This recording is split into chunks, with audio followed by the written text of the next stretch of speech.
Everybody, be ready for some awesome. All right.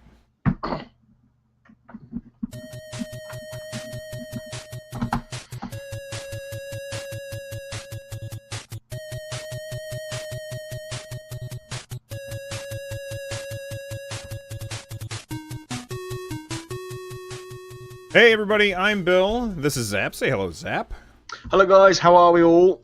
I am doing well, and I'm glad to see you today. Today, in fact, is September 22nd, day after the equinox.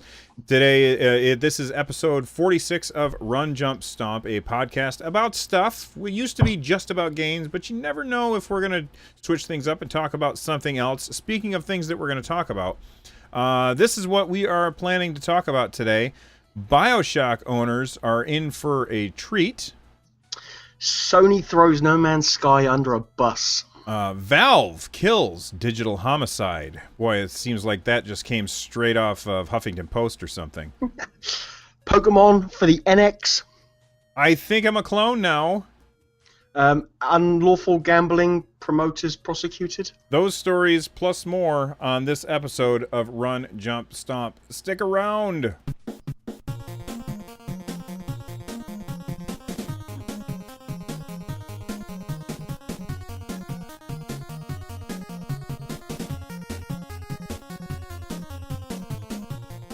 All right, our first story today is about BioShock, the collection. I love it when they add little subtitles to stuff. So, BioShock is one of my all-time favorite games.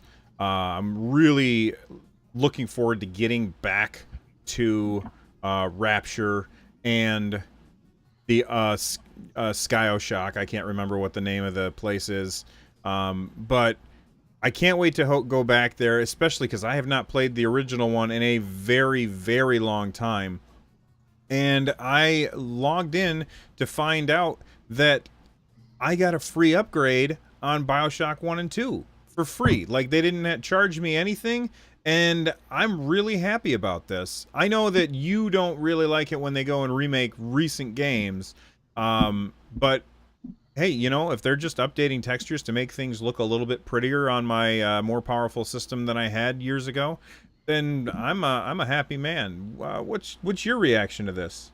No, I don't like as this podcast will knows. I'm not the massive fan of remastered recent games, but BioShock 1, like you, Bill, is actually one of my favourite games of all time. If I could sit in a room with a game and just be left at the BioShock is that game. It is such a beautiful, wonderful story. And if you haven't played BioShock, now is probably the best time to get into BioShock.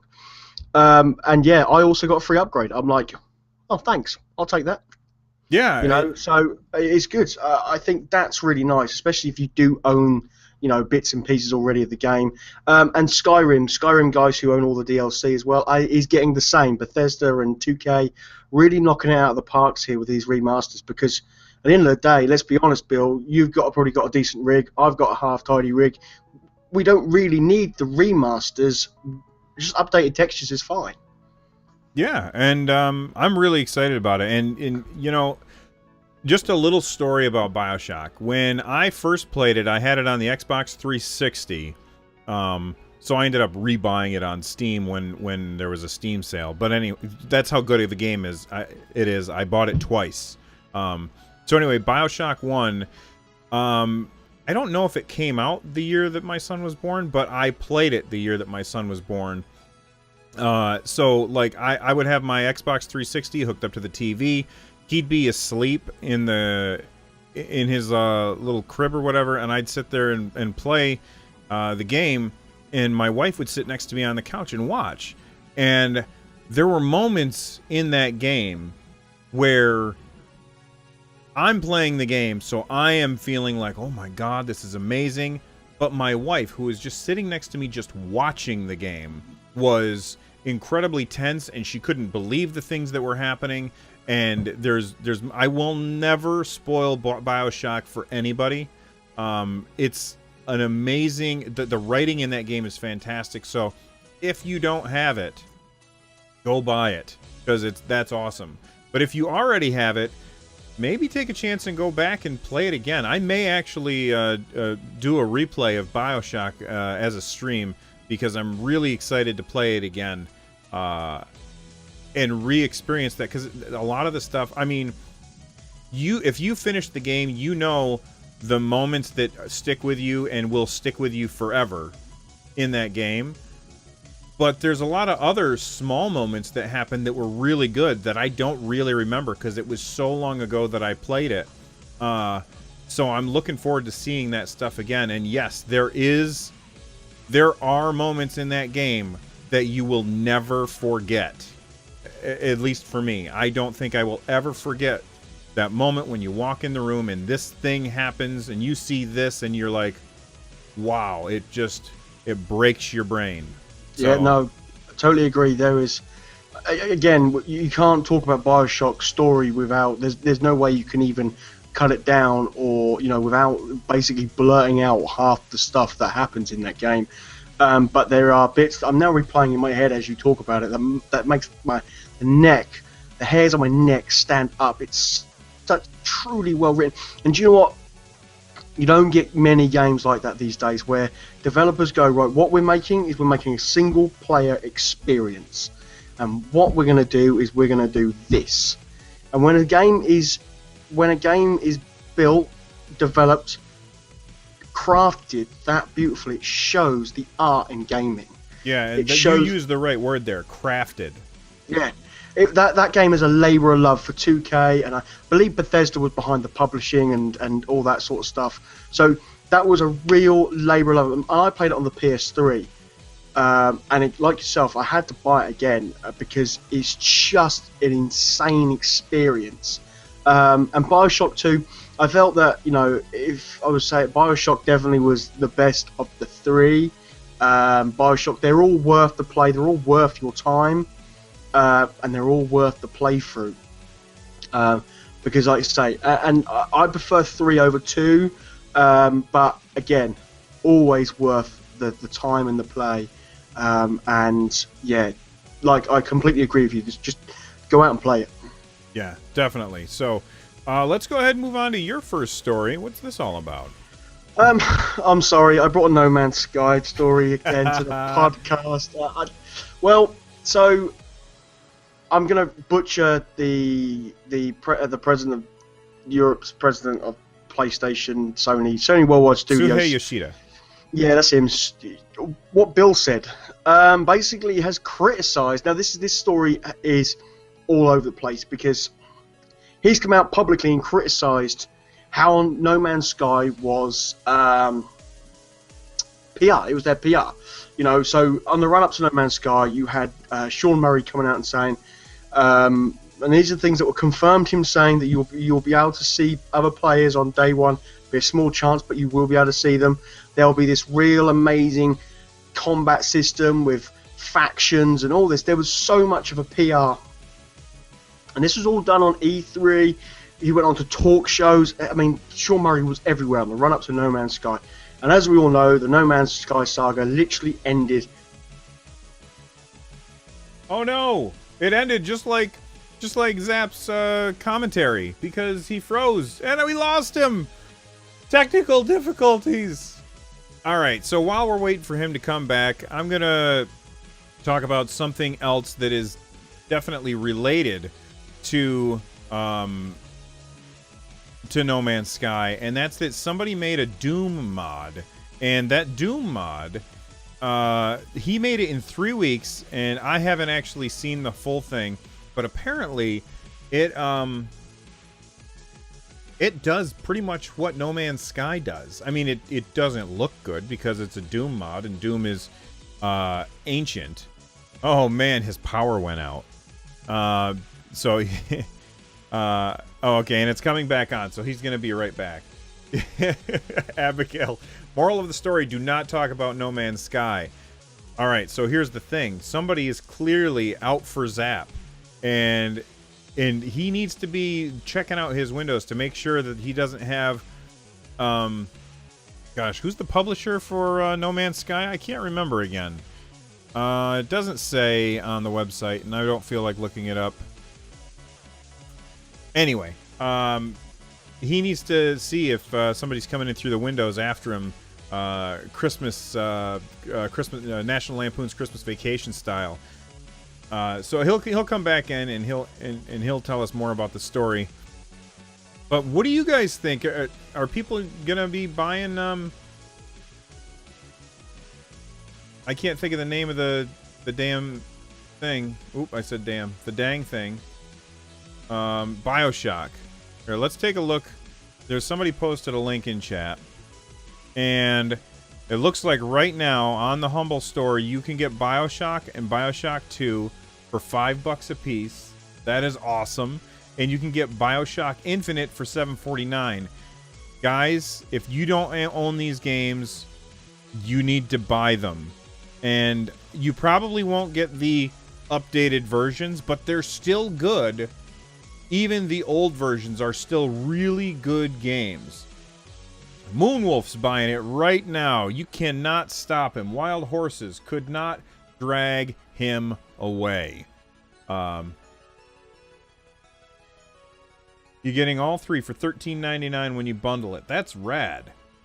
If I didn't already own them, I would buy them immediately. You've got to play BioShock. Fantastic. Yeah, Humble Bundle is a place where I buy a lot of games. A lot of the games that I have over 300 games in my Steam library. And the reason that I get them is...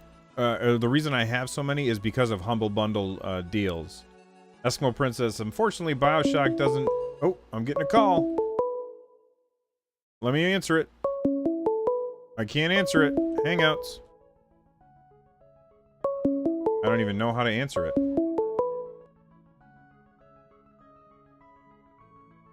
You can have it. There he is. Yo, man, I'm just not allowed to do anything tonight. Everything just went off in the house, just literally. Oh, I'm sorry. Well, you know, worse things are going to happen to you. Yeah. That's okay. Yeah, I filled okay. the time. We're not even gross gonna... stories. Uh-oh, Echo. Oh, man. It's done again. Hang on. We're not even going to cut that out either. Are we not? Excellent. We'll just go. Why is that done next? I'm guessing the echo's still there. No, it's gone. Right, good. All right. So Okay. you were saying about that game, Right, No Man's Sky.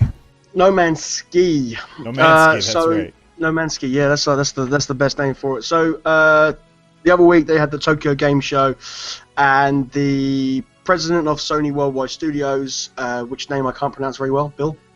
I have to scroll up. It would be Shuhei Yoshida, I think. That's the one. And he basically understands that fans weren't happy with the way No Man's Sky was PR'd and you know, the whole hype around this is the biggest hype train I've ever seen for a game, and it's the biggest flop of the year.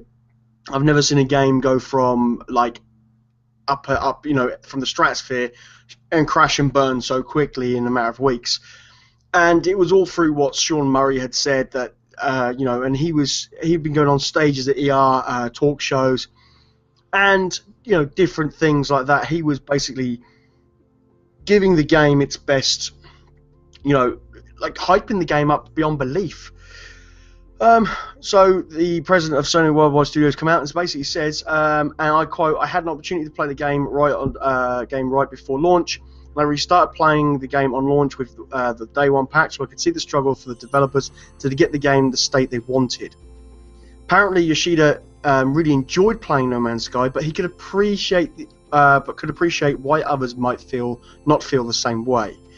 And he understood some of the criticism, especially that Sean Murray was getting, because he sounded like he was promising more features than the game was actually going to ship with on day one.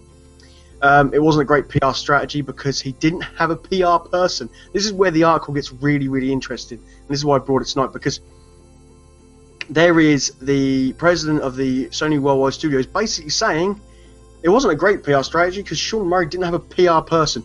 When they were stopped in the middle of a talk show, an interview with the Daily Star, which is a UK newspaper, by a PR person for nearly leaking information about an Xbox One release. Okay. And then he goes on and says, at the end of the day, he's just an indie developer. This is not indie. When you're, I mean, what was the cost of that game? No Man's Sky cost, it was, as in to buy? No, to make. Oh, something ridiculous. Sony pumped in millions. And this is what gets me the most about this, is basically him trying to wash Sony's image from No Man's Sky. And he's saying, look, at the end of the day, he's just an indie developer. And sounds like somebody's got a PR guy with him. yeah, and it gets worse. They Hello Games, so not Sean Murray, but Hello Games, which was a studio of 14 people, had a deal with Sony that Sony would help and publicize the game. So the PR strategy was actually done by Sony. Oh, man. Yep. So here is Yoshida trying to say, look, he's just an indie developer. Why should we, and all this sort of stuff. But actually, Sony was all right with him going on to E3, multi-million-pound rehearsed stage shows at E3. I believe he did like 2 on the Sony stage. One in 2015 and one this year. Given No Man's Sky, it's big. Here we go. This is No Man's Sky. And these were rehearsed. And so Sony knew what Sean Murray was going to say. And Yoshida is basically saying, well, you didn't have a PR person. We didn't really have a lot to do with this. I understand the fans' problems. We're still a shining great company. No, you publicized the game. It was in the deal with Hello Games. Yeah. That's very lame. That's so lame. Sony, you're lame. Don't be lame. Be awesome. Do you know what? As you've probably realised from my weeks gone on this podcast, that my disapproval of what Sony's actions over the last few weeks have been, it's just getting worse and worse and worse. Yeah, and just in case anybody who's new to the show doesn't know, Zap loves Sony. He is a PlayStation gamer. He has a PSP or whatever the thing is called. Not a PSP, the Vita. And I bet you his power just went out again because he froze. But he likes Sony stuff a lot. So he's not here to bash Sony. He's a Sony fan who just, is calling it like he sees it. So I'm pretty sure he's gone. I'm going to talk about the next story. And that is, this was given to us. Oh gosh, who sent it to us? I can't remember right now. That's not the right thing. We have a Discord channel where people can post podcast stories, or you can just email them to us if you want. Gosh, I can't find who sent me this story, but it's about Steam. Zap is a PS4 guy. I'm a Steam guy, although he plays games on the PC too. And there's this whole story about so there's this developer, and the developer is named Digital Homicide, okay? And Digital Homicide did not like negative comments that were being leveled at their game on Steam. And they sued Steam to try and get Steam to hand over that information. Now, I don't actually know what the outcome of the court case was, or if it's still, I'm sure that it's still in court. But Steam, in return, has banned Digital Homicide's games from Steam. So they said that Valve has stopped. Valve has said that they've stopped doing business with Digital Homicide for being hostile to Steam customers. And you know what? A lot of people are going to say that Valve is overstepping their bounds and they shouldn't be able to do this. But if I own a store, his computer crashed. He's coming back on in a second. If I own a store, it is within my rights to decide who is going to, or what stuff I'm going to carry in said store. And I don't have to carry everything. If I decide that I want to have, let's see if he comes back on. If I decide that I want to carry Twinkies but not Ho-Hos, I'm allowed to do that. If I decide that I want to carry Coke instead of Pepsi, I'm allowed to do that. And it's perfectly within Steam's rights to say, you know what, we're not going to do business with you. We're not going to keep your stuff in our store. And there's nothing wrong with that. I applaud Steam for protecting its users. This is a big deal, I think. Steam is protecting me.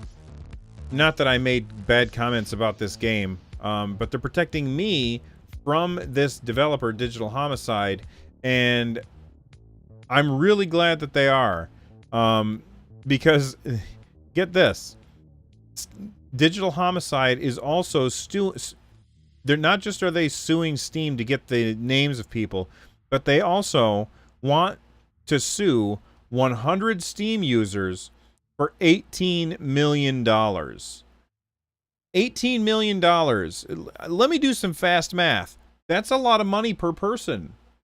And the idea that they actually think, that they actually believe that they can get this money from a gamer who probably is just playing some game, well, if it's in writing, then it would be libel. Slander is spoken. Thank you, J. Jonah Jameson, on Amazing Spider-Man, or on Spider-Man 2. But anyway, so yeah, they're suing them for bad-mouthing their game, I guess. But first off, this seems so reactionary. It seems like something that a little kid would do. Like, oh yeah, well, I'm going to take my ball and go home. Oh yeah, well, I'm going to sue 100 people for $18 million, which they clearly aren't going to have. I mean, let's really be honest about it. Does anybody out there really think that somebody who is playing on Steam, of which there are many people, and I'm sure that there are people who play on Steam that are millionaires, but do we really think that the 100 people that they're going after are going to be able to give them a nickel, even if they won? Guess what? I can go out and say anything that I want about it as long as it's not a lie. And if I said that your game is garbage because that's what I think, that's perfectly acceptable to do. And there's really nothing that they can do about it. And the idea that they're suing just tells me that this is a company who is being led by very immature people who cannot take criticism. And if that's the case, then you shouldn't do things in public. You want to make a game and have it be, everybody think that it's amazing, then make a game and let your mom play it. Because your mom's going to tell you that it's awesome no matter what, because that's her job as a mom. But, well, actually, I don't really believe that. You got to tell your kids when they do something lame. Otherwise, they walk around thinking that they're the greatest thing. And maybe that's what happened here. Maybe the people at Digital Homicide, and I better be careful. They may, they may come after me, because I'm saying bad things about them. But I don't know. Maybe their parents just always told them that they were a special little snowflake. And now somebody's telling them you're not a special little snowflake, and they're very, very upset. So I don't know. I just think it's kind of lame. Dragon Tears is a mom and disagrees. That's okay. You know what? We live in a world where it's okay for you and me to disagree about stuff, and I think that that's great. Because disagreement is an important thing. But yeah, I'm going to be careful. I don't have all of the information. They're suing for personal injury. Yeah, so I don't know what's going on there. Hopefully Zap is coming back. I think he's just trying to get his computer booted. Well, I'm going to go ahead and move on to the well, you know what? Here's what I'm going to do. I'm going to cut this part out after this. So I just need to put something on the screen. Add.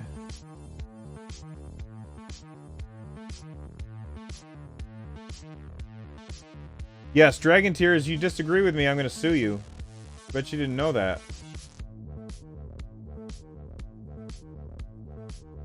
I guess I want to put something on the screen to help me mark it. Alright, so here's what I need to do. Yes, okay, so Dragon Tears and I are actually in agreement here. I guess I don't get to sue her anyway. Dragon Tears, I want to sue you for a hojillion dollars. Kodiak Moonwolf says I should not be looking at the Humble Bundle store.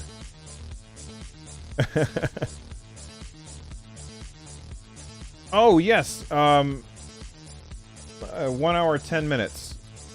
So, 1 hour, 10 minutes. I gotta write that down. 1 hour, 10 minutes. There, that way I know where to cut. So we're just waiting for Zap to come back.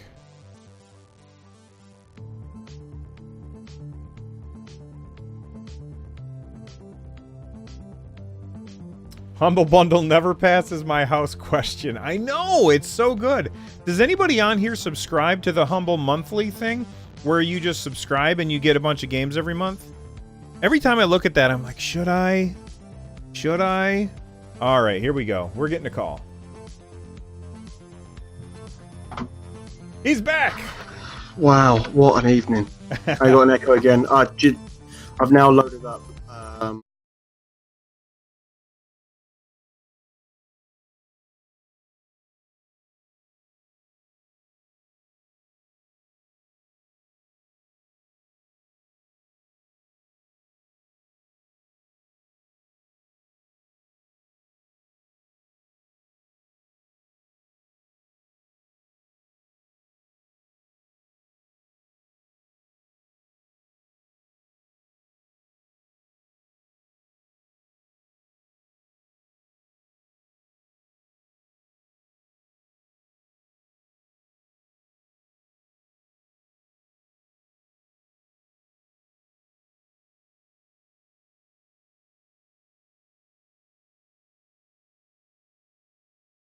Do you know what? It's going to be like No Man's Sky. It's going to crash. You gotta go all Office Space on it?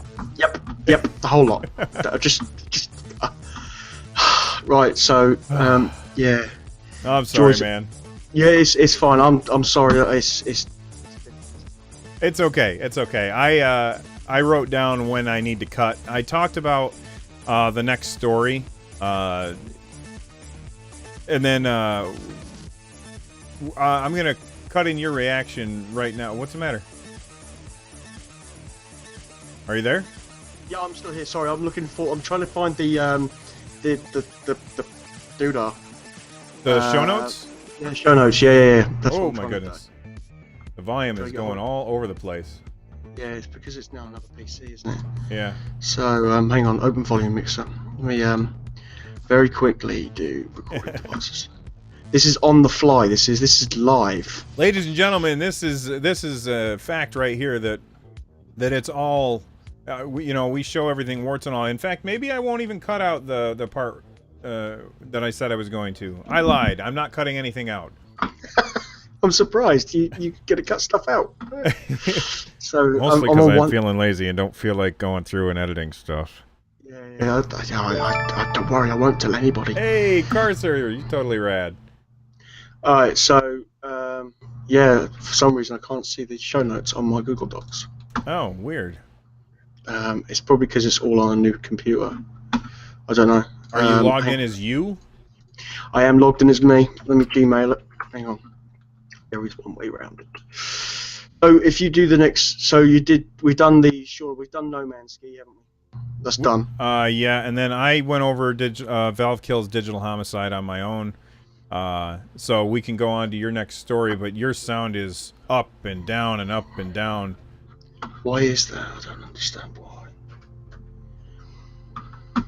Oh, look at that face. It's gonna be okay, man. Hang on. Where are you? Yeah, it's fine. It's like, wow.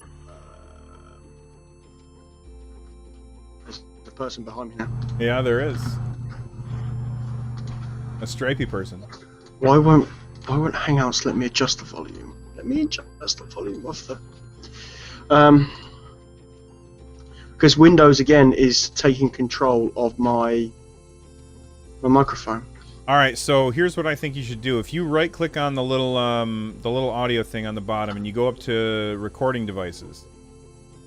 Yep. Double-click your microphone, and then click levels. Yep. And do not get rid of that. Leave it exactly where it is, okay? And watch it. And Right, if it starts watching moving around, then you need to grab it and put it right back where it is. Like mine's moving around too. Mine is going all over the place. Mine's staying at 68, so let's see what happens. Mine usually stays right at 70, which is where I usually keep it. And I don't know why it seems like it's moving around on me. Stay still. All right. It's like trying to tell a child just not to move. Oh, hang on, there you go. It did it again. Yeah. It keeps moving on us. Yeah, that's really weird. I can't hear you. Can you hear me now? Yeah. Why don't you bring it up to about 90? We'll see. How's that? It sounds good. There's some background noise, but that's because you got a different mic today. No, I've got the same mic. I've still got this one. Oh.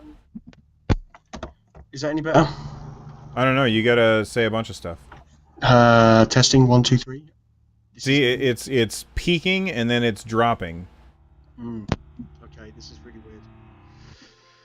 I don't know why. I don't even know how. Well, I haven't got it plugged into my other computer now, so I don't even know why.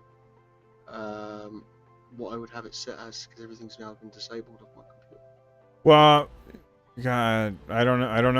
I don't know how to fix it. No, that's completely like beyond me. You know, my main PC is probably not going to bloody crash now, is it? I don't know. Not worth the risk, though. Hang on. Let me see if those headphones are totally busted. I have no idea. I have one more mic.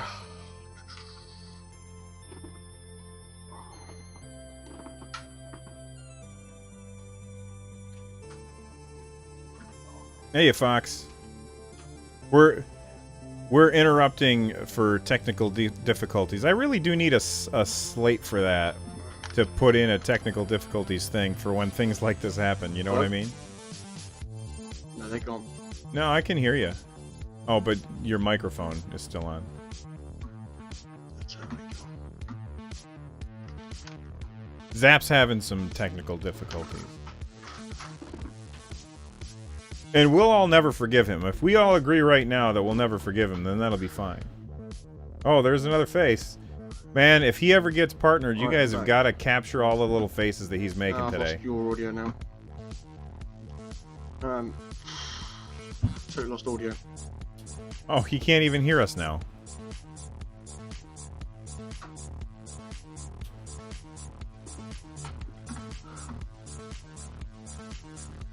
Poor guy. Look at how sad he is. Don't be sad, Zap.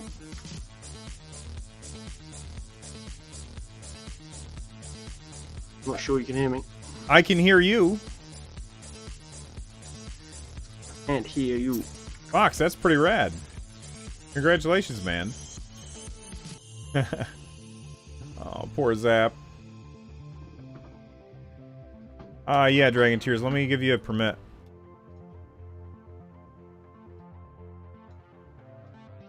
I know, Princess. I hope he doesn't.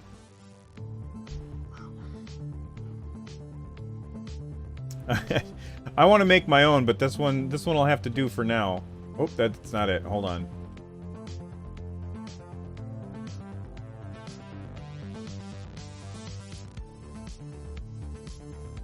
There we go. Sorry, we are experiencing technical difficulties.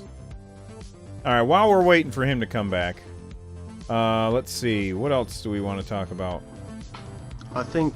Oh. Is it now work? I can hear you. Yeah, you can't see me though. Something's conflicting. Majorly conflicting down here. See, guys, this is live. This is live podcasting. That's right. See, it'd be no fun if we recorded it and then edited it, because you'd miss all this. The problem is, I can't find the hole. Don't phrase that, please. No, it's finished. Right, okay, can you hear me? Oh, there you are. You're back. I can hear you. I can see you. Let me disable that one. Oh, wrong button. Right, okay.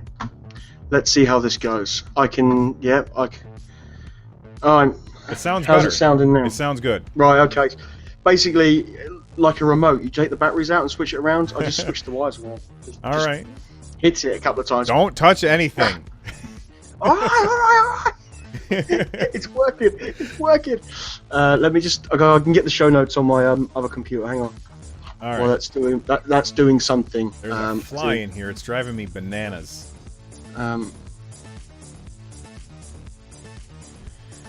tell you what, though. I need to get my daughter an SSD. I don't have an SSD in my computer. I'm fine. You know? Oh my god! I was like waiting for the hamster to turn the wheel. I was like, okay, right. So I've now got the show notes up. This is really confusing. If anybody thought I got two computers going, I look really technical. Do you want my response on the digital homicide case? The digital a quick one, just because we ate up a lot of time on the other thing. So, did you read it already? I've heard a lot about this. So you already know the thing. Go ahead. Yeah, basically the digital homicide is trying to sue 100 Steam users for $18 million, and then Steam removed all of Digital Homicide's products. Did you know this is their third lawsuit? No, I did not. I knew that they sued Valve to get information. Then they tried to sue the users. By the way, I just want to stop for a second and say, screw that judge who sided with this company. It's terrible. That guy is a jerk, or woman. I don't know what it is. Sorry, I don't want to be sexist, but whatever they are, they're a jerk. There are words that I won't say on my stream, and I really want to say them about that judge. That's a bad call. Anyway, go ahead.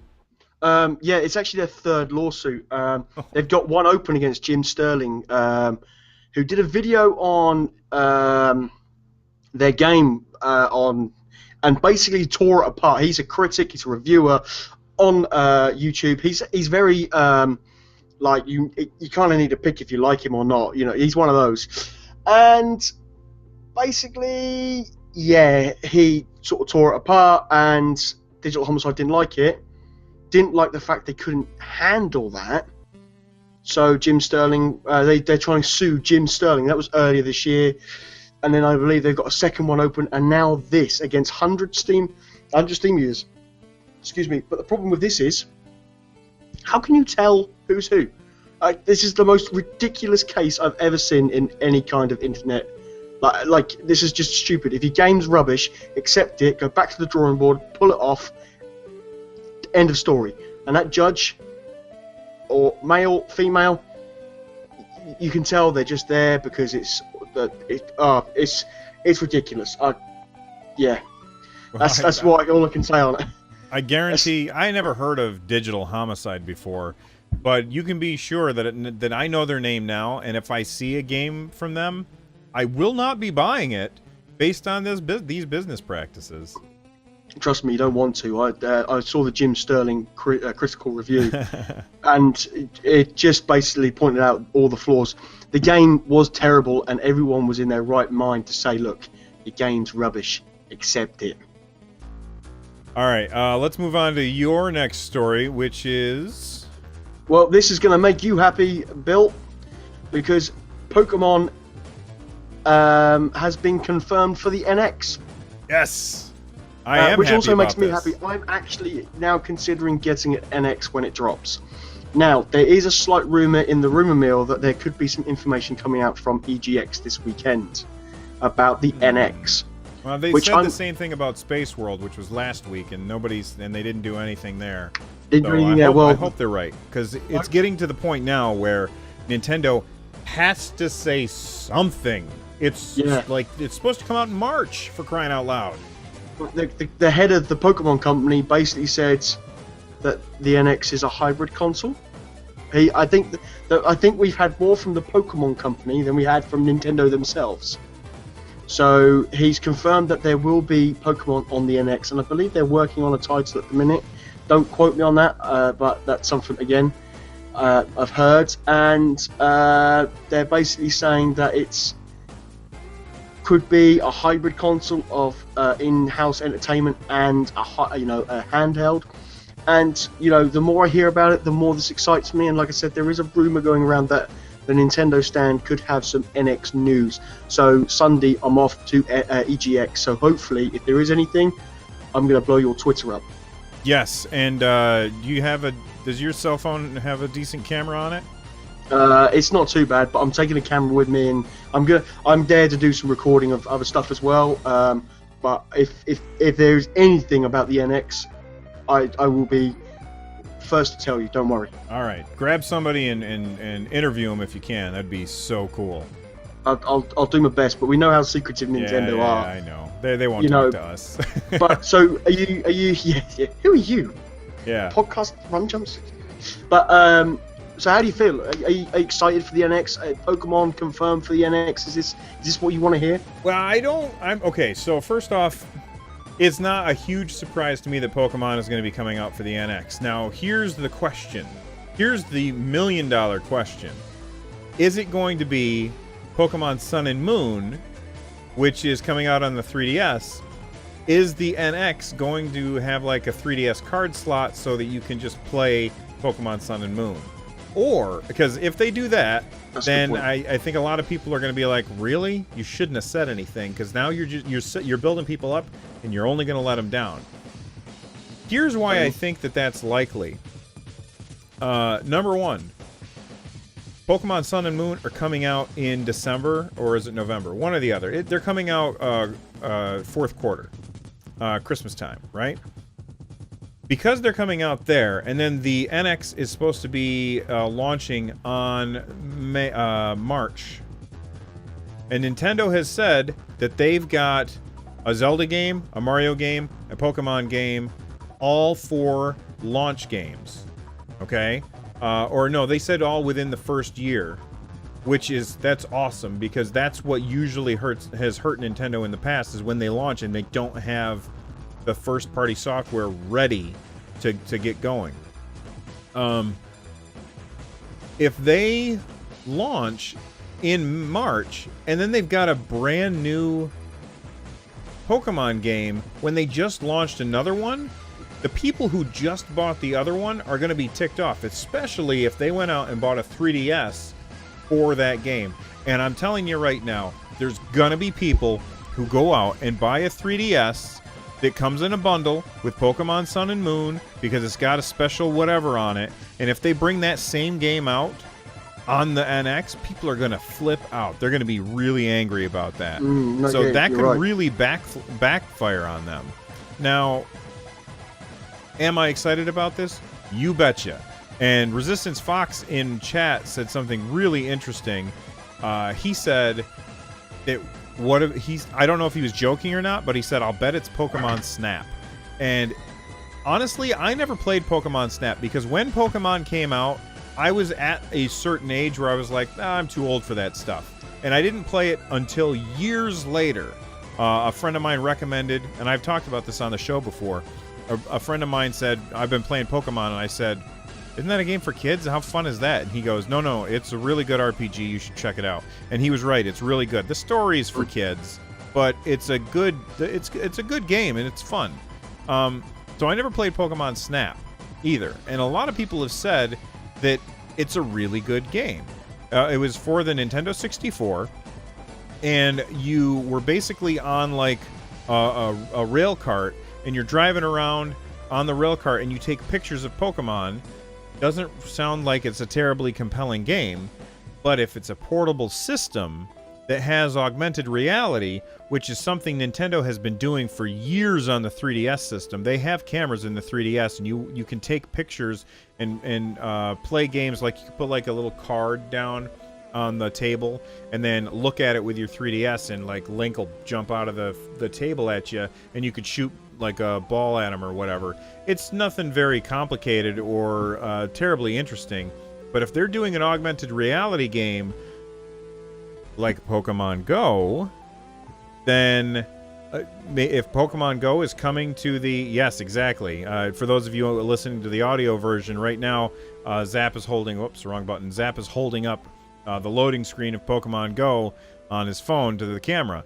But if they're putting Pokemon Go on this, then that says, first off, that it's going to have accessibility to cell phone towers, which that would be a big... because you can't use Pokemon Go without internet access. So I don't know how that's going to work. If they're going to have like you can buy an iPad that has internet access and you pay per month for that. Is the NX going to have internet access? How much is that going to cost? There's so many more questions that come from the idea of Pokemon Go being an NX game. That being said, is it Pokemon Go? Is it Pokemon Snap? Is it Pokemon Sun and Moon? Nobody knows, and we're not going to know until Nintendo opens their mouths about it and starts telling us something. And I was looking at release dates and when they release dates of previous consoles, and I was looking at the announcement dates of previous consoles. Every time that there's been an iterative release, so like the new 3DS or the DSi, things like that, they announce it and it comes out the next month. Anytime there's been a bigger release, they announce it with a lot of lead time. And at this point, if they don't start saying something soon, they're going to be announcing it right before it comes out. Now, there's two ways to look at that, and gosh, I'm going on for a really long time. There's two ways to look at this. Announcing it and then having it come out right away, that's really good for hype. The hype won't die down. If they come out and they say, and you can buy this tomorrow, like if they wait until March to do this, that is going to blow people's minds. The last time somebody did that, I think, was Sony. It was when the Dreamcast was flailing around trying to, and it was too expensive. And then Sony had their press conference, and they said, "This is the PlayStation, and you can buy it tomorrow." If I'm remembering it right, I might not be. And you can buy it tomorrow or pre-order it tomorrow or something like that. But there wasn't a whole lot of time between when the announcement was made and when you could buy it. If they do that, I think that's a really good thing. But if it's a wildly different thing, they need time to craft their message. When the Wii first got announced, I looked at the announcement and I was like, are you kidding me? This is what you guys came up with? Now, I ended up buying the Wii and I had a lot of fun with it, and I ended up putting it back down because nobody made games for it, or the games that were made for it outside of Nintendo were terrible. That being said, it was a cool system and it was a neat concept. But I personally have learned not to really doubt Nintendo. I thought the DS was a stupid idea, and it turned out to be one of my favorite systems ever. I thought the Wii was a stupid idea, turned out to be one of my favorite systems ever. I thought the 3DS was a stupid idea, turned out to be one of my favorite systems ever. So they keep putting out these awesome systems that they need time to craft. They need time to convince the public, hey, you need to go buy this, so they can have strong launch day numbers. So there's one of two things that'll happen. One, they'll announce really, really close to the date, and there'll be a bunch of hype, but people won't be sure if they should go buy. Or they'll announce it, and they need to do it really, really soon.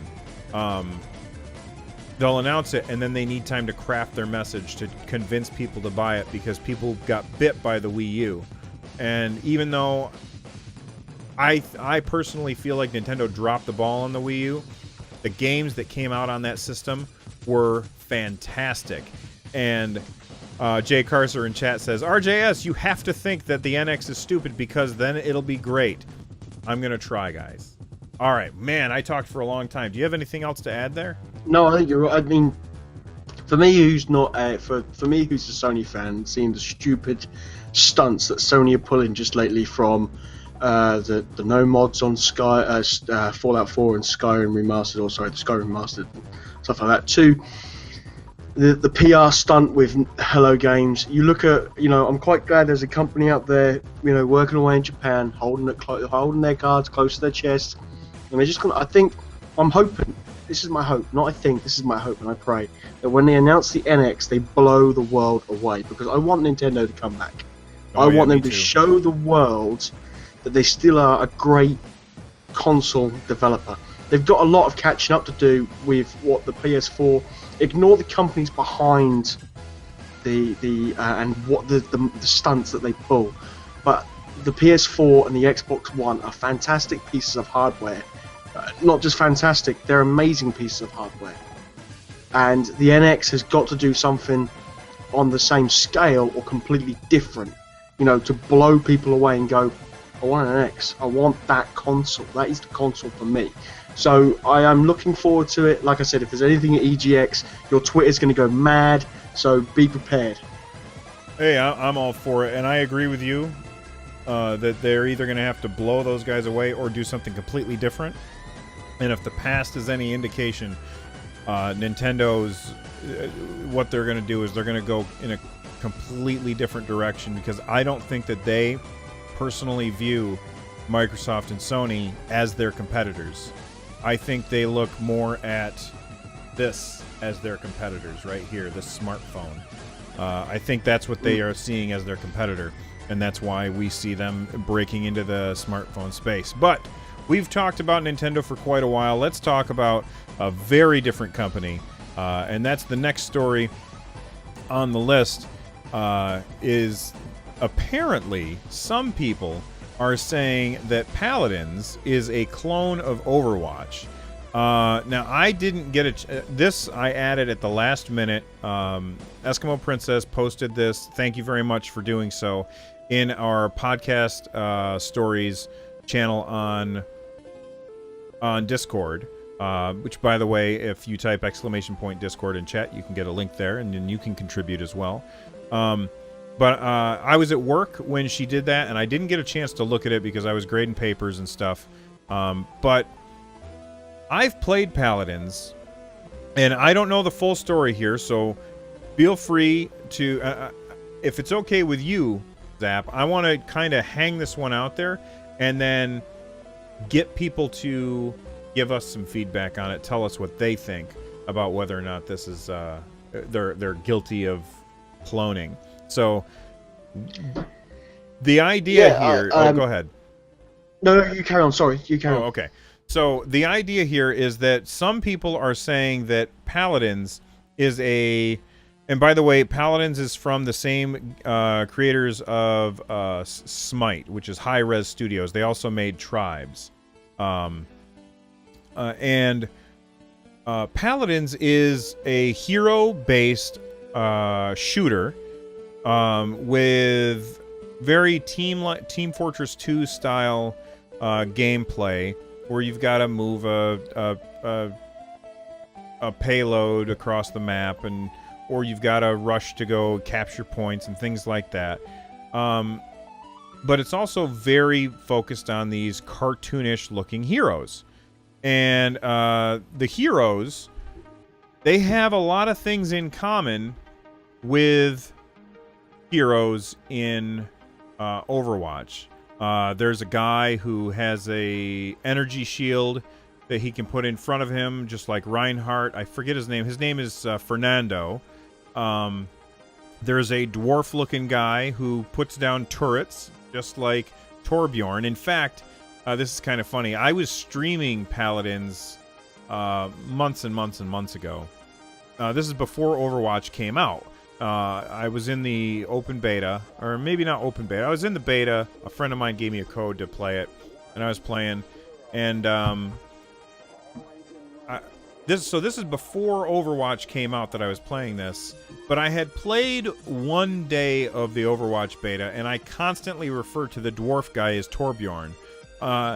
So much so that I couldn't remember where that name had come from. I don't remember what his name is in Paladins, but I was playing Paladins, and I was like, oh, I'm going to play as Torbjorn when I get a chance to do so.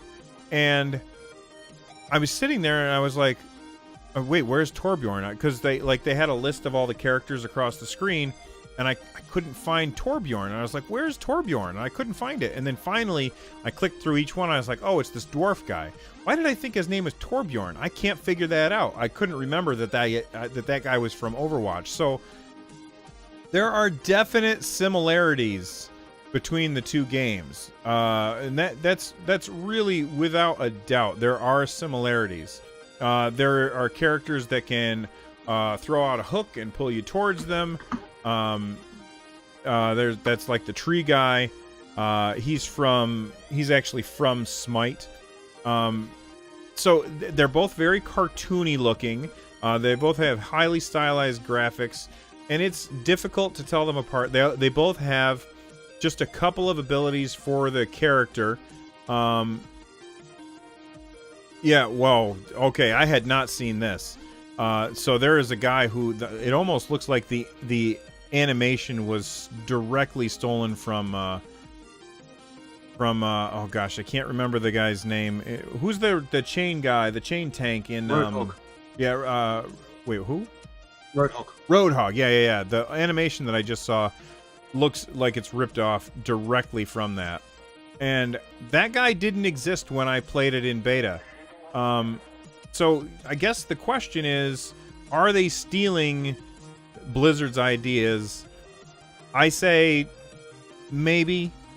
I don't think that Blizzard is going to sue them, though, because that just seems like bad PR for Blizzard. I think Blizzard would be better off just turning around and saying, hey guys, our game's better.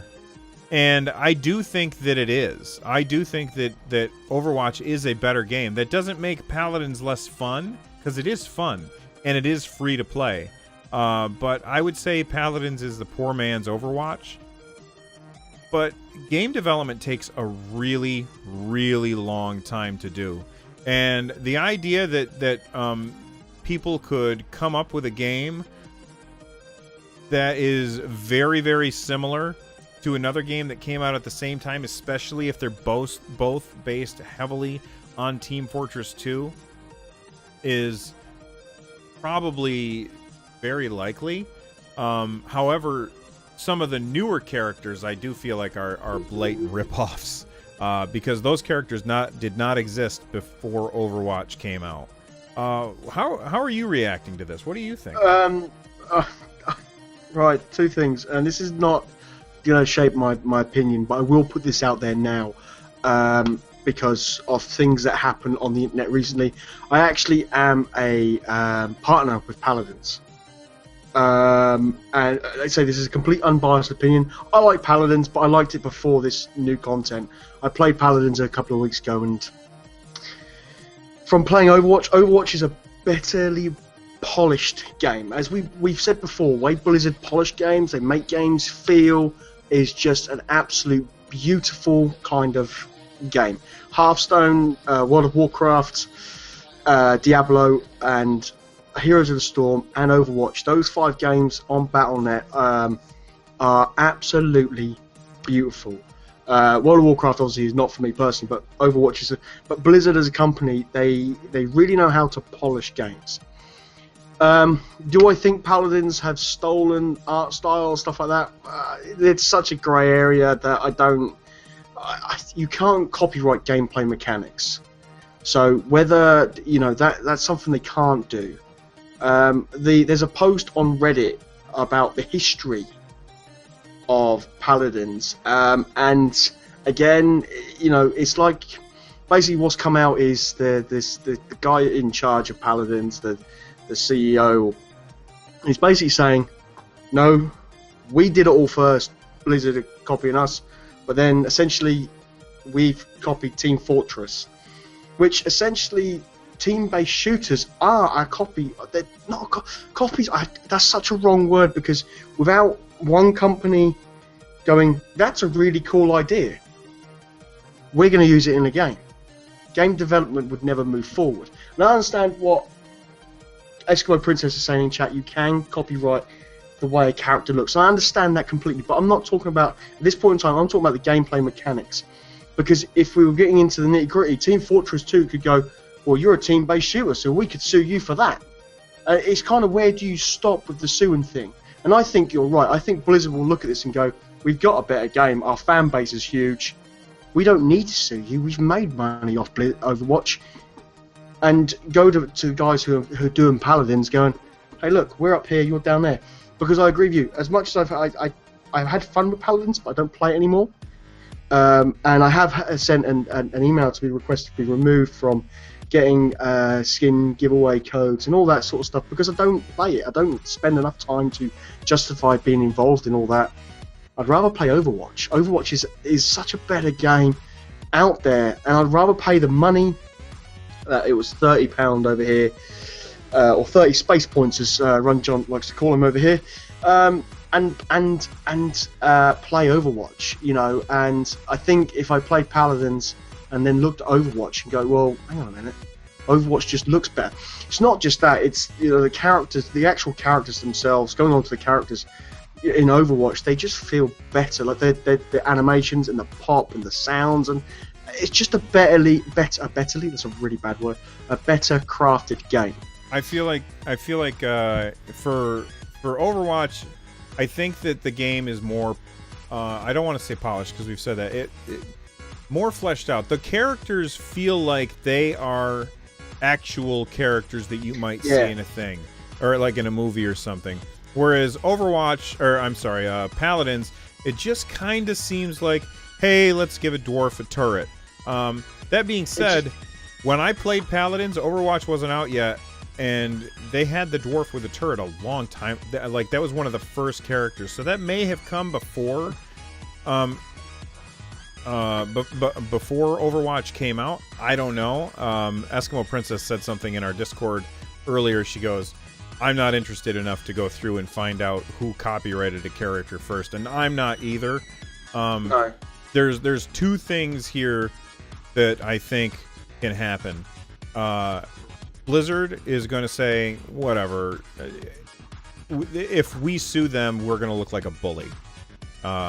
And they probably would kind of look like a bully if they sued the little guys. Even though Hi-Rez Studios, they're a pretty big deal with Smite. But Blizzard is Blizzard is the Winston. If you play Overwatch, he's the big gorilla in Overwatch, and Blizzard in this is Winston.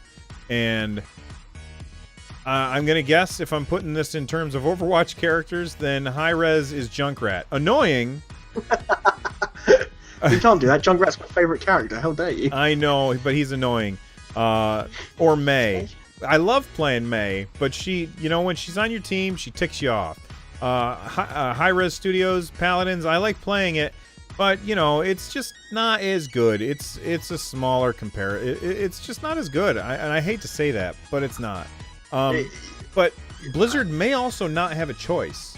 If they have a copyright on a character or something, and their copyright is being infringed on, they're a publicly traded company.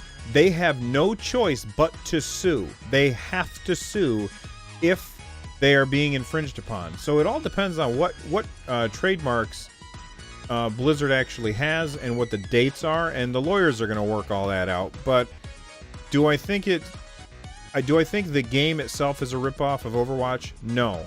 But some of the newer characters really bear a very striking resemblance to Overwatch characters, and these are characters that were not there back when Overwatch came out.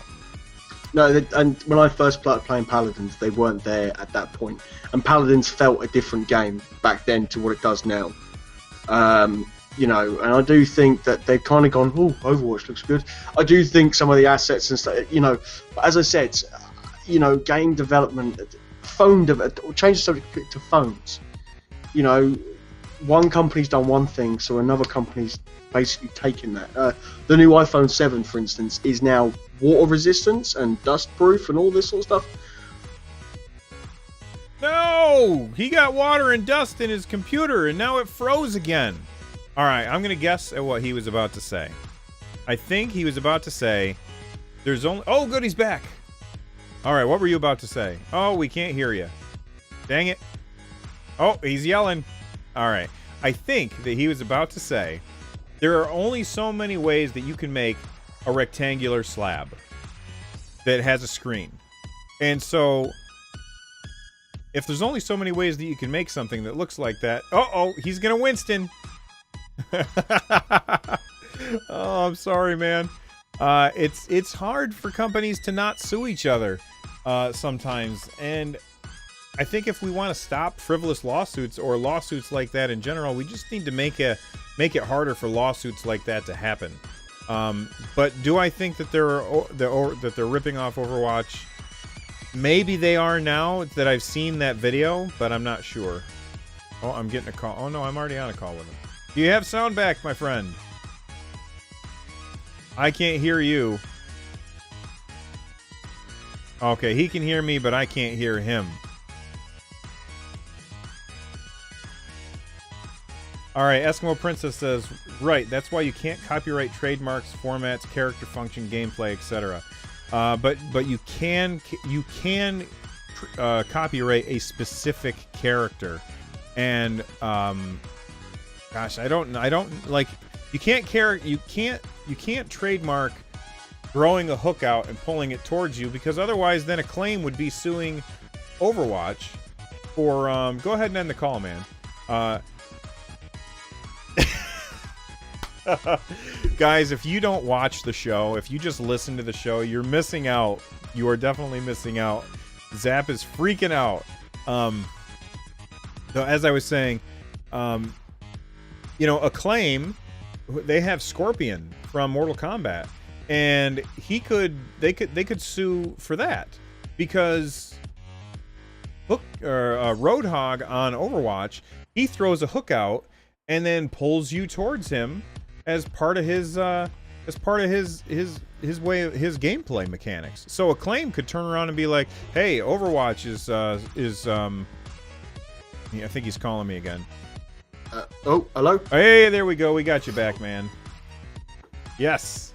Oh, nobody can see your hilarious thing because I had a.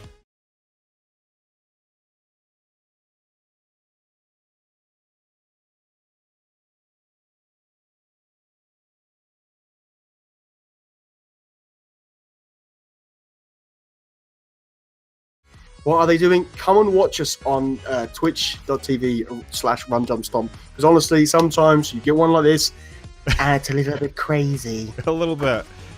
All right. So I think we're done with that story. You want to move on? Yeah. I think we're done to death with Paladins and Overwatch. Just play Overwatch. And actually, I'm going to disagree. I'm going to say play both because they're both good games.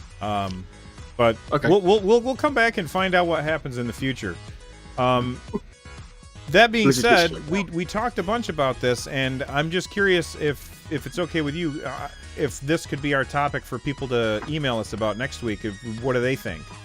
Yeah, I think that's a good idea. I think maybe broaden the scope and say, look, do you think, are they an imitation, a copyright, or a copy of like Team Fortress 2? Do you think that it's kind of like, find out what people really think of how deep it really should go, how deep the rabbit hole really goes, or is it just these two games that should be looked at? So yeah, I agree. Let's see what the public think. All right, so we'll do a call out for that at the end. We'll talk more about how you can get a hold of us and let us know your opinion. So we got 2 lightning round stories that you put in. One is Bye Bye Battle.net. Why don't you tell me about that? Did we do the prosecution one? Oh, we skipped one. I'm sorry. Look at me jumping ahead. That's because all these difficulties. I'm not going to spend long on this because basically this is actually good. This is some good news, and finally we're seeing something being done about illegalized gambling sites and all this rubbish that's going on. So first prosecutions made in relation to video game betting in the UK. So this is the UK taking a lead, because in the US, I believe they're from the issue, T Martin and Syndicate, 2 big YouTubers. They're got over 1 million subscribers each. Oh man, I'm starting to sound like one of them drama stations. And they basically fill the whole story in. Valve did a cease and desist on these websites that were doing illegalized gambling, and what was happening was they were going in People could sign up to these CSGO websites and gamble skins for real money, weapon skins for real money, and you could be of any age. You could be 12 years old, and it's illegal. Wherever you live, you should be 18 minimum age. In the UK, I don't know where it might differ in different states in America, but in the UK, you have to be 18 years old, and so you only need to tick a box to say you're over like the age of 13 to sign up for a Valve Steam account. So what they were doing, Team Martin and Syndicate, because this is two different, they were basically using Steam's API to get people to sign up to their CSGO websites, and you could gamble. Now, what we've had in the UK is two Essex men have been charged with promoting a lottery and advertising unlawful gambling. So this is now to do with FIFA. So, and I think the UK are now the first country to do this kind of stamp on them and say, look, this ain't happening. You're setting up illegal gambling syndicates, and it's not on. And the UK gambling commissions have been looking into a rise of video game gambling over the past few years, and writes to the BBC with the now issues to the parents of potential underage victims. So this is serious, because if you're 14 years old, so what they're doing, let me explain what they're doing. Is in FIFA you can buy FIFA points. To buy FIFA points, you have to have a credit card, a debit card. It's real world money. And they were gambling for players, for cards, and trading these cards which is actually illegal. And EA shut it all down, and they basically said, look, these guys are setting up this thing so you can get these players are better for real world money. And they were doing this via websites again, and just real dirty tactics to get people to give them money. And I can't believe, I'm so glad the UK are doing this, because it needs to be done. People like this need to be prosecuted, and that's how I feel. I agree. I really don't have anything to add to this. The idea that somebody is allowing kids to gamble through getting around stuff to allow kids to gamble with their parents' money. Listen, I'm a teacher. I went to school for learning how learning works, and when you are of that age, there is a part of the brain that is not yet developed that links action to consequence. And because that part of the brain is not yet developed that links action to consequence, kids do stupid things. That's why they are really good as targets for this kind of scam. And you can rip them off really, really easily, because they always think that they're invincible. That is why kids think that they're invincible. They haven't yet developed the part of their brain that says, if I do this, maybe this will happen. That's why you don't want kids to be able to smoke. That's why you don't want kids to be able to drink, because they don't understand the risk that they're taking. If you tell this to a kid, the kid's going to say, you're ridiculous. I know exactly what's going to happen. Nothing's going to happen. And then in their brains are saying, nothing's going to happen. You can do it. You're just fine. You're invincible. You're young. And they don't understand that they're not invincible yet. They can't picture that something bad can happen to them, because that part of their brain hasn't developed yet. So they need to stop these companies from preying on kids and allowing kids to gamble. If an adult wants to gamble their money away, go for it. I do not like the idea of government telling an adult that they can't gamble or do this with their money.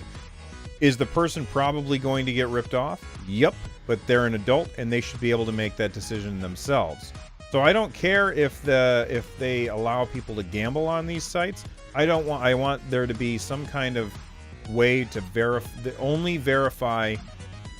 There's got to be a way to verify identity. One way that you could do this, I said that I didn't have anything to add to this story, and I am apparently a giant liar. One thing that you can, one way that you can identify is with a driver's license that has your date of birth on it. I know that I think Blizzard, like a buddy of mine, lost his authenticator to get on to Battle.net, which we'll mention in a minute. And in order to get his account unlocked, he had to send them a picture of his driver's license that showed who he was. And that's a good thing. I think that they should do things like that to verify that you are who you say you are online so that you can start doing stuff. That might cause problems for me because my son has a World of Warcraft account, and I said that he was of a certain age so that I could make the account for him. And then I went in and as a good parent, I go in and I turn off chat so that nobody can talk to him and that kind of thing. But I just think that somebody needs to step in here and say, you need to verify this before we're going to allow you to use this as a business. Anyway, that's all. Naka, you might not have. Nakashima in chat says, I don't have a driver's license. But you can get a government ID. It doesn't have to be a driver's license. You can go to the DMV and get a government ID from the government that says, hey, this is a person who... this is who this person is, and this is proof that this is who this person is. That's just what I'm saying. That's all I really have to say about that. No, I totally agree. For people who don't know with the FIFA thing, I'll just quickly explain before we move on that it's with FIFA Ultimate Team. Now, as I explained a couple of weeks ago, I'm a massive FIFA fan. I love FIFA. FIFA Ultimate Team is my game mode. We'll be playing it. I'll be doing videos, all that kind of stuff. I adore that game mode. And essentially, you're after the best players in the world, best footballers. And that's what they're doing. They're putting up these footballers, and they're going, you can have him for like £3, just this, that, and the other. You just got to gamble, you just got to do this, So, but in the UK driver's license has a code, and that code links to the DVLA. That's another way they could do it. All you can do is punch in a code. Companies can request information from, of if you look right. I need to verify this man is 18 years old. Right, we need a code. Okay, right, boom, then add it in. Again, if people haven't got in England, you can get government IDs and all that sort of stuff. So I think that now the UK have started clamping down on it and prosecuting. I just read the case has been adjourned till the 14th of October. So I think we'll review this one again in October once we see what happens to him. I want to see him get a prison sentence. I want to see him go down. I want to see him for, that whole thing. I want to see him prosecuted correctly and done, so let's hope that it gets done properly. All right, and when this story does come back and Zap tells us about it, make sure that you're wearing one of those little white wigs that you guys wear over there. I want to see a barrister wig. We're not talking about this unless you're wearing a barrister wig. I don't know. Do I have to have a hammer as well? Hammer's optional, but you definitely got to wear the wig. All right, let's move on to our next story. You posted this one as well. This is Bye Bye Battle.net. What's that all about? Well, I forgot to put the link in. Yeah, Bye Bye Battle.net. That's it. Blizzard are gone. They're shutting down because Paladins are suing them. No, not really. Basically, Battle.net. This is the weirdest thing ever. Battle.net is no more. I don't know when Blizzard are doing this, but apparently it's too confusing. Okay, I don't have much to say about it other than... They're changing the name. It's no longer going to be called Battle.net, it's going to be called Blizzard Tech. Blizzard because Tech? They think Blizzard Tech, yeah. They're basically changing they're changing the name from Sorry, this is making me laugh. But they're changing the name from Battle.net, which has been in Blizzard games for like 20 years. Diablo 1 was the first game to bring in Battle.net. So it's like... So have we been confused for the last 20 years of video gaming? And they're changing it, I believe, it to Blizzard Tech. Just call it Blizzard and shut up. I mean, I'm fine if they want to get rid of Battle.net. That's fine with me. And yeah, I can see how maybe people who haven't been following Blizzard as long as we have might not. They might be like, "What the hell is Battle.net?" I understand that they want to get rid of that, but why Blizzard Tech? Just call it Blizzard. That's the bit that makes me laugh. I totally agree. If people are like, well, what's Battle.net got to do with Blizzard? I love the name Battle.net. I think it's brilliant. I think personally it should stay, but that's just me. And Blizzard Tech sounds stupid. If you're gonna call it something, just call it Blizzard. Just don't beat around the bush. Call it Blizzard. All right. Let's do Blizzard. Our last. Oh, go ahead. No, I'm done. All right. Let's do our last. Blizzard. Our last lightning round. This is going to have to be fast, though. And it's going to be... don't go into too much detail. Oh, yeah. Because I was playing, for those of you that don't know, I broke my toe. I told everybody about it before the podcast started, like the whole story. So if you want to see what all that was about, that's in the pre-show. Go to twitch.tv/runjumpstomp, and there's you can watch today's episode, the whole thing, not just the part that I cut out for the podcast. But anyway, I was playing the Guild Wars 2 new patch, which is Chapter 2 of Living World Story Season 3, and I was really excited about that. And I left the room to go do something, and I came back, and I stubbed my toe, and I broke it, and had to go get x-rays, and because I thought maybe it was just dislocated and he could pop it back in. But no, it's broken. So I didn't get to play it very much at all. So tell me what you can about the patch without spoiling story. Wow, this is going to be... I was hoping you'd have played the patch and we could discuss it. You've really done it. Cheers, man. Basically, I won't spoil stories. I will say this, though. And I did shout out to Ruby on Twitter that those guys at ArenaNet, just... my mind is completely blown by the story. It's a beautiful crafted piece. They've got people in to help them because the personal story was awful. Living Story Season 1 was it had its good points, it had its low points. Season 2 was good, but Season 3, I'm sorry, I missed Heart of Thorns out there. That's how much that meant to me. Again, Heart of Thorns was alright, but Season 3 so far, wow, they've really outdone themselves with this story. Overall, if you haven't played the patch and you're a Guild Wars 2 and you listen to this and go, oh, Guild Wars 2, as Rundum, so we both play Guild Wars 2. It's the main MMO that we play. And so, yeah, go out and find the patch. There's been updates to Fractals. There's updates to Fractals. There's a new map. Have you been to the new map yet, Runjump? I did get to the new map. I did like the very introduction story. I won't spoil anything for anybody who hasn't done it yet. And then I went to the new map. There's a new way to travel, which I thought was cool. I haven't earned that yet, but that's okay. And I think that the map, everybody said that in when Chapter 1 came out, everybody said Bloodstone Ven is really, really small. This zone feels massive. Yep. And when I was streaming, I said, man, this zone is really, really huge. And some people were like, well, maybe the new map shouldn't be this big. It's kind of big, but I think they also gave you ways to traverse the map really quickly. So that made it, while the map is spread out and big, you can also get to places really, really quickly, which I think is cool. So I'm definitely excited to play more of it. I did watch you and Bogotter try and do the jumping puzzle. I don't want to talk about that. Well, I'm sorry, but we're going to talk about that because God, that thing looked frustrating. It really did. And all I really want to say about the jumping puzzle is, how in God's name do people figure this out? Like, the patch was out for a day and a half maybe, and people had figured out how to get to this thing, and I was like, how do you find that? Like, I believe Dolphy. Go ahead. Dolphy had it up within 3 hours of the patch dropping. How do people find that? I don't understand this. Like, when I was seeing, we're not going to spoil anything, Naka. When I was watching the jumping puzzle, I was like, there's no way that somebody would find this by accident. Like, they had to be looking for it, and it had to be really difficult to find. It just kind of blew my mind. Anyway, do you have anything else to say about it?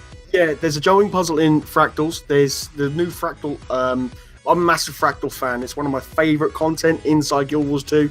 There's a new jumping puzzle in there. You can basically live inside Fractals. What I want ArenaNet to do is stop porting you out of Fractals back into Lion's Arch. I want to be able to leave a character in my Fractal in the Fractal Mist, so I can just live in Fractals. It's got bank, it's got trading posts, it's got everything. It's brilliant.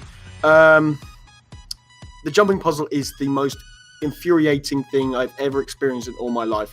More infuriating than my computers. And yes, I did attempt it with Bog last night. That really made me, because I got hit with a bug. They wouldn't respawn me back at one of the checkpoints. So, and I was about halfway through, and that was it. I just gave up. I will go back to it. Maybe we'll have to do a video run jump of myself and you doing the jumping puzzle. Just don't break your toe next time you're playing Guild Wars 2. I'll try not to, but just so you know, I'm NA, you're EU, so we can't. No, I've got an NA account, so we can. Oh, okay. So you're not getting out of that easy. You don't experience the pain and the torment that Bog put me through. It's a great patch, and I just want to say this just before I finish, that if ArenaNet... Oh, there was a new legendary. I just had to jump back I in. saw that. It looks cool too. That kind of blew my mind. Yeah, I was when ArenaNet said they suspended the legendary indefinitely. I was like, look, it doesn't mean they've cancelled it. They just put it on the back burner. Let's wait and see why they pulled that team off and put it on the Living World. Well, this is why. Look at what they're doing over there. Big shout out to those guys, because if they're doing patches, say they're getting 6 patches out a year, keep doing it. Keep doing it. So, well done. Patch is amazing. If you're a Guild Wars 2 player, go play it after this podcast. Don't leave yet. Don't leave yet. Stay, then go play. All right, we will be right back with the long play. Stick around. Take time out to pause and refresh.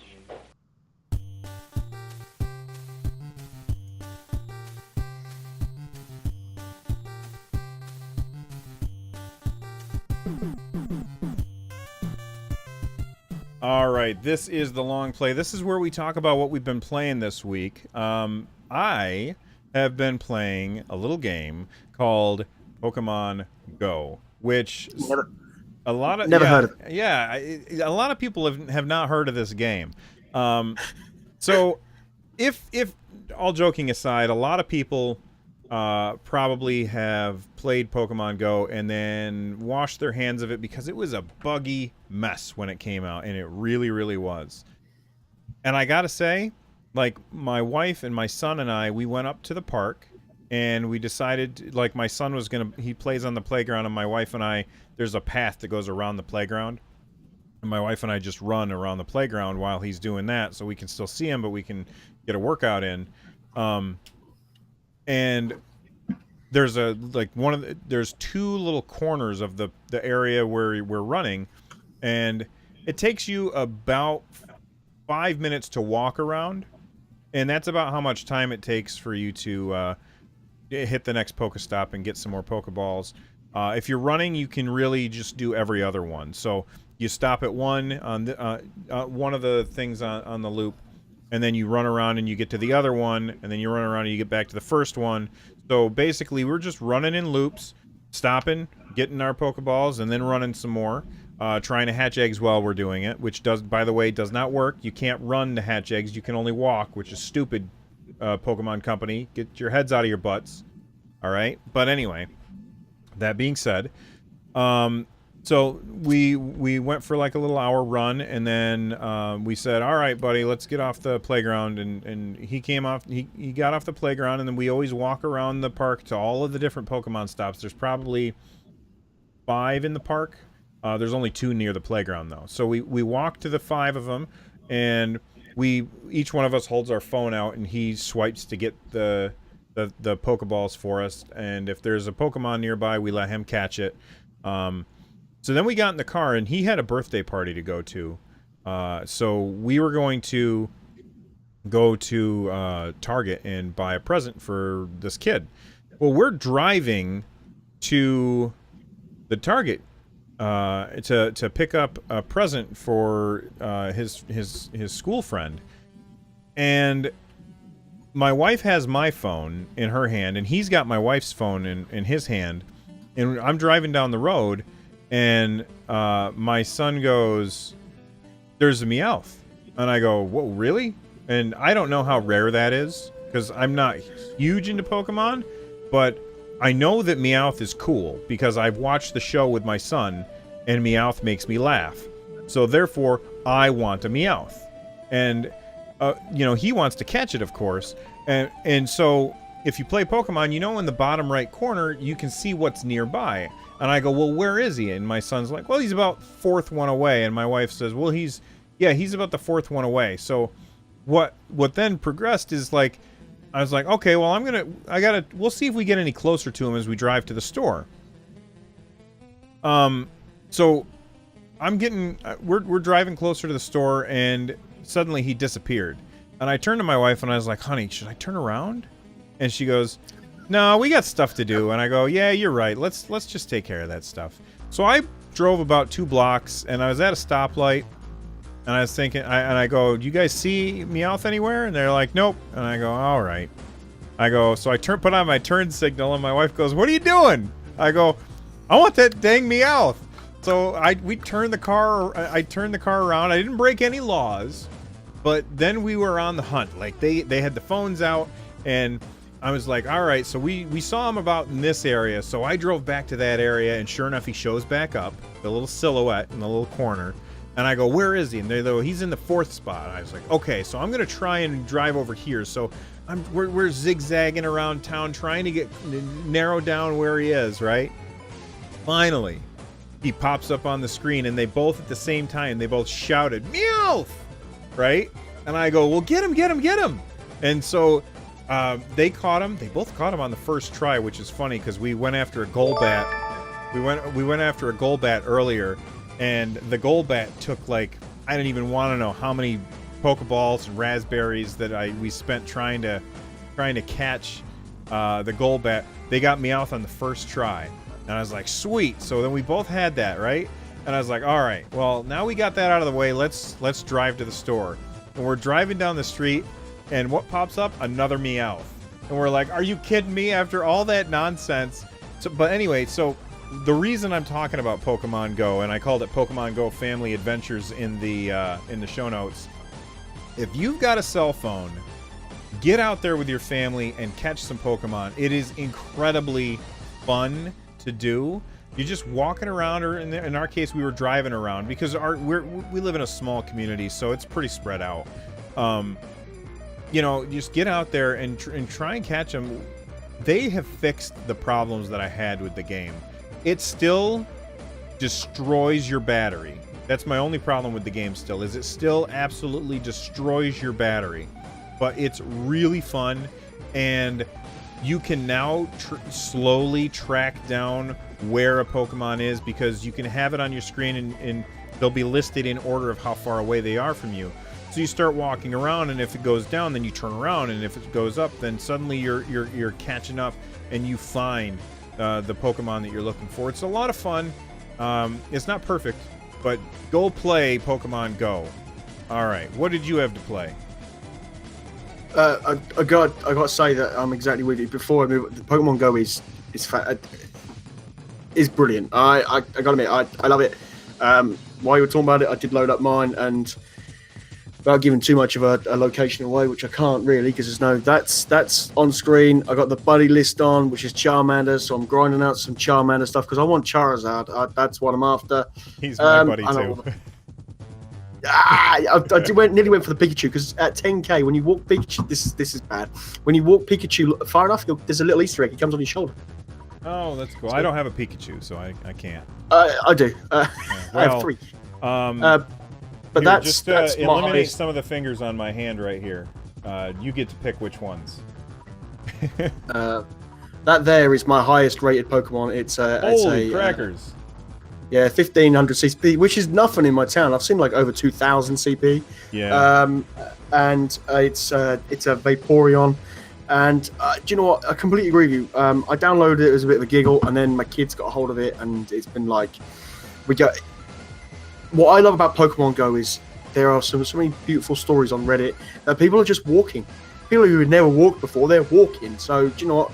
Well done to Niantic, and there is an update, big update coming, which is a battle update, which is going to hopefully let you battle random people and friends.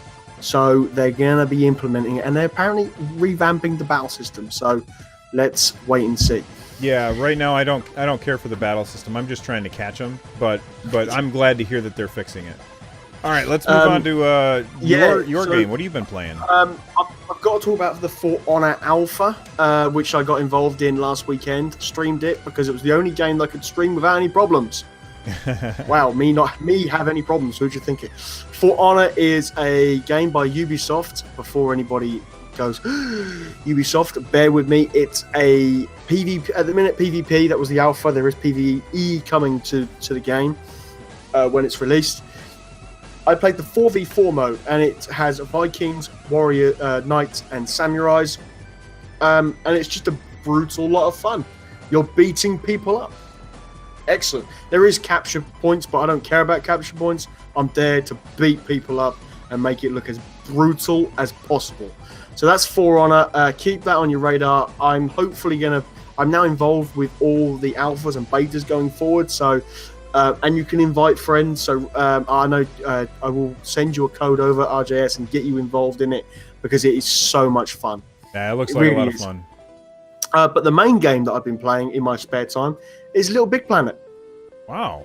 And yeah, Little Big Planet on the Vita, and I've just ordered Little Big Planet 3 for the PS4 because I've never been a massive platformer, but Little Big Planet's amazing. It's a game that I completely skipped over. Again, it's one of those things you look at, oh, that's childish. Why am I going to play as a sack boy running around doing this? But it's actually an amazing game. The mechanics in that game are just unbelievable. And like the actual platforming stuff is brilliant. So again, if you own a Vita, I'm bigging up the Vita in every single podcast I can, or a PlayStation 4, and you get a chance. And I think you can also stream it on PlayStation Now on PC. Play Little Big Planet. If you're a platforming fan, it's a great game. So they're the two games that have been taking up my time. There's been some games on stream, but those are the main games. All right. Hey, everybody. We'll be right back after this break with our wish list. Stick around, everyone. Bye-bye.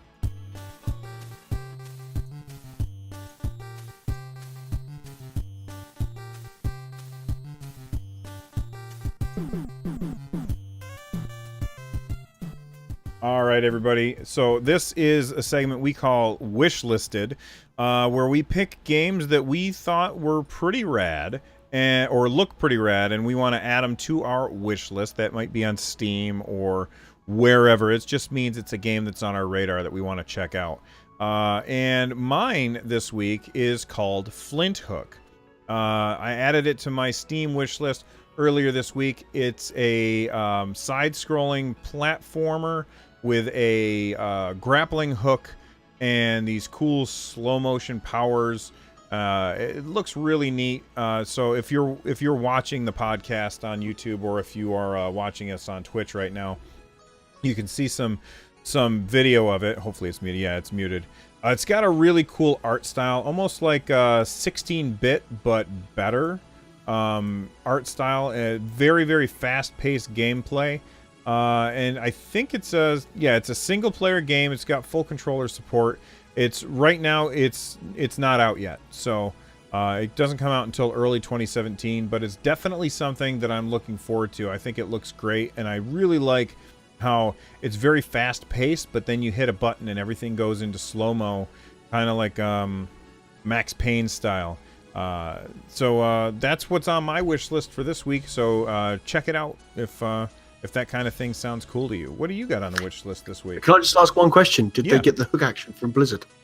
Oh, well, yeah, that's a great question. Or was it from Scorpion? While you were having problems, I was talking about how maybe Midway should, or Acclaim, I can't remember who it is, should sue Blizzard for using the hook that they came up with for Scorpion in Mortal Kombat.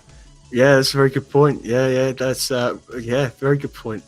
So the game on my radar was originally going to be For Honor, but because I played it, I didn't want to put it on there. That's well on my radar. It's actually Warhammer 40k: The Eternal Crusade. Come on, if you're a Warhammer fan, you want to get pumped up and you want to punch some orcs in the face, this is the game to do it. Yeah. So it's an early access game. Well, there's the early access. It's actually coming out of early access tomorrow, Friday, and it's basically it's a massive online shooter where you're just slugging it out against each other and just decimating people as different classes, different races. And if you know the 40k universe, again, that game, the 40k universe is so rich with lore. I kind of want to do it because of that. I want to see if they've got any lore features, which I don't know. Maybe they will, maybe they won't. But it looks really cool. And I played a little bit of the alpha, and when I played it, they got the Space Marine stuff done, and it felt like you're moving as a Space Marine. It felt really heavy. I mean, these are supposed to be modified humans with these massive power armor, and it felt really heavy, like you were moving power armor, and and the guns felt good. So I think they're onto a good thing. Whether I'll get there as soon as it launches, because with massive online shooters, there's always going to be this kind of the servers up to it and all this. I'm going to keep it on my wish list, and I'm going to see what it's exactly like. So yeah, that's basically, I'm a 40k fan, and let's hope it's good. All right. Well, that is it for the show this week. I want to thank everybody for coming by and watching us live and putting up with our technical difficulties. Some even sent in like little placards that I can use, or slates that I can use when you have a technical difficulty that I can just put up in the background. So before we end, did anybody send anything in about early access? Oh shoot, yes, they did. Thank you so much. You are the man. Right. Yes, we got a segment that I like to call Hey Listen. Hey, listen. And this segment is brought to you by Darian. Darian97 wrote in this week. We asked you guys last week to tell us, what do you think of early access games? And he wrote in and he said, I myself have only taken part in 2 early access games, both of which have been massively successful. Prison Architect and Minecraft. Like many business models, it can be done well or not well. I think Introversion Software is the best model that I've ever seen. They updated Prison Architect every month. This was great, and it gave me a reason each month to go back to Prison Architect every month. Maybe there were some limitations, such as you must update your game frequently, every 2 to 3 months, or to be called early access. Oh, okay. So maybe there's a slight typo here. What he said. Maybe if there was a limitation, I'm guessing he means like on Steam, that says you have to update your game frequently, maybe every 2 or 3 months, if you want to be called early access. And if you don't do that, then the early access status gets taken away from you. So that he went on to say, when it's done right, early access is fantastic. Otherwise, it's disappointing and frustrating as you invest but don't receive anything in return. I think that he makes some really good points. I like the idea of Steam saying, if you're not updating your game often enough, we're gonna say that it's not early access and then it's done. And I think that would be a really good thing to do, especially if they put that out there and tell everybody this is the rule, you gotta follow it. So what do you think of his solution? No, I agree. I think that games that class themselves in early access, I mean, my biggest one is Warframe. That game apparently is still in beta, and they're charging people for products. And you can't be in beta if you're charging people for in-game Warframe purchases. or Ark? Because we talked No, about Warframe. Ark last week. Warframe is actually technically still in beta. That's what the developers say. It's now become a bit of an ongoing joke. Okay. And again, with the early access thing, I think they both should be tied in and say, right, if you're not updating your game, it must be finished. Right, so we take it off early access. You give the people what they want, and things like that. I think it's a really good solution to this early access problem, because I think the early access problem that people do face isn't going to go away anytime soon. I just think it's a real bad thing. And I never pre-purchased. Talking to a friend of mine, early access is the same thing as pre-purchasing a game. I only pre-purchase a game that I know is safe. I pre-purchased FIFA because I know that game. I know what EA offer there. It's a safe pre-purchase. Yeah. I don't. Go ahead. Sorry. I don't pre-purchase games that I don't know a lot about, unless I've had a test play. I don't do that anymore. I used to pre-purchase games all the time and got burnt so hard. So for me, early access, pre-purchase, betas, pre-purchase should be gone, but early access and betas, Steam, especially Steam, should turn around and say, right, okay, so you haven't updated your game in 6 months, 3 months, whatever. Okay, so then give the developer, are you still in alpha? Are you in beta, or is it released? And if they don't respond within, say, a month, turn around and say, right, okay, we're going to tick this as released. You're on our platform, you do as we say. We want our customers to be satisfied with what they're buying. And if you can't come back to us and have, and then if they don't conform to these rules, remove the developers. If they're being, stupid about it, then, deal with it correctly. But, at the end of the day, it's all about customer satisfaction, and customers aren't satisfied with early access. All right, I totally agree with you. And I think Darian's got a really good point. And if you guys want to be on the show just like Darian, all you got to do is send an email to runjumpstomp@gmail.com, or you can do a voicemail at 260-RUN-JUMP. That's 260-786-5867. If you do that, then we'll probably play it or read it on the show. This week, we're asking you guys to write in and tell us what you think about this whole Overwatch Paladins situation. But we're gonna broaden this this question out just a little bit. What do you guys think about games copying each other? Do you think it's something that they should be stopped from doing, or do you think it is overall better for the games industry as a whole? We want to know what you think. So again, those addresses are runjumpstomp@gmail.com or 260-RUN-JUMP to leave a voicemail. Or if you just want to record your voice as an MP3, upload it to SoundCloud and email me the link, or email us the link, runjumpstomp@gmail.com. We'll probably play that on the show. That is it for the show this week, though. If you want to show your support for the show, do so with a review on iTunes or wherever it is that you get your podcast. Maybe it's Google Play Music. That really does help us get more visibility so we can get more people listening to the show. Right now, we're having a ball, but it would be really good to hear from more people. So go ahead and do those things, and you give us a review. Maybe we'll read that on the show too. You can find me on Twitter, Twitch, and YouTube at Run Jump Stomp. I'll be there talking about Broken Bones all the time because apparently that's what I do. And Zap, where can people find you? They can find me with a broken computer because apparently that's what I do. On Twitter at DJ Zap, on Twitch at DJ Zap, and on YouTube it's Django Zap. If there's nothing online, it's because everything's gone on the fire. So we'll see. Yeah. All right. As always, thanks for listening, watching, whatever it is that you do to help us make this show great. Have a good one. We'll see you next time. Bye-bye. Bye-bye.